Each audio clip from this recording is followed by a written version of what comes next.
It is a superficial injury where the upper skin layer is damaged by friction. A. Abrasions. B. Bruise. C. Barotrauma. D. Contusion. Answer: A. Abrasions. A sudden shock to or jarring of the brain which may or may not cause a loss of consciousness. A. Abrasions. B. Concussion. C. Barotrauma. D. Contusion. Answer: B. Concussion. An injury caused by blunt object impact without laceration with surface discoloration due to subsurface hemorrhaging. A. Abrasions. B. Concussion. C. Barotrauma. D. Contusion. Answer: D. Contusion. Is a specific form of penetrating trauma to the skin that results from a knife or a similar pointed object that is deeper than it is wide. A. Incised wound. B. Stab wound. C. Punctured wound. D. Perforating wound. Answer: B. Stab wound. It is a wound caused by a clean, sharp-edged object such as a knife, razor, or glass splinter. A. Incised wound. B. Stab wound. C. Punctured wound.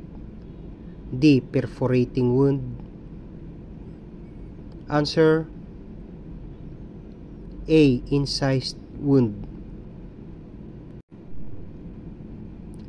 It is a wound with an entrance and exit opening. A. Incised wound. B. Stab wound. C. Punctured wound. D. Perforating wound. Answer: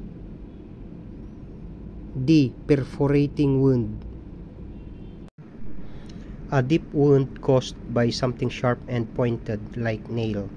The opening on the skin is small and the wound may not bleed much. A. Incised wound. B. Stab wound. C. Punctured wound. D. Perforating wound. Answer: C. Punctured wound. It is a common skin injury that results from the breakage of tiny blood vessels leaking under the skin.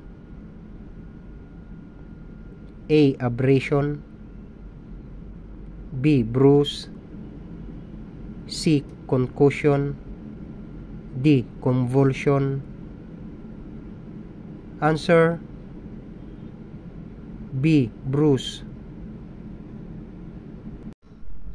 A wound produced by a tear in the skin due to the application of blunt force in crushing or shearing. A. Abrasion. B. Petechia. C. Concussion. D. Laceration. Answer: D. Laceration. An injury that is the result of any force such as blunt, sharp, or penetrating. A. Trauma. B. Embolism. C. Contact wound. D. Barotrauma. Answer: A. Trauma.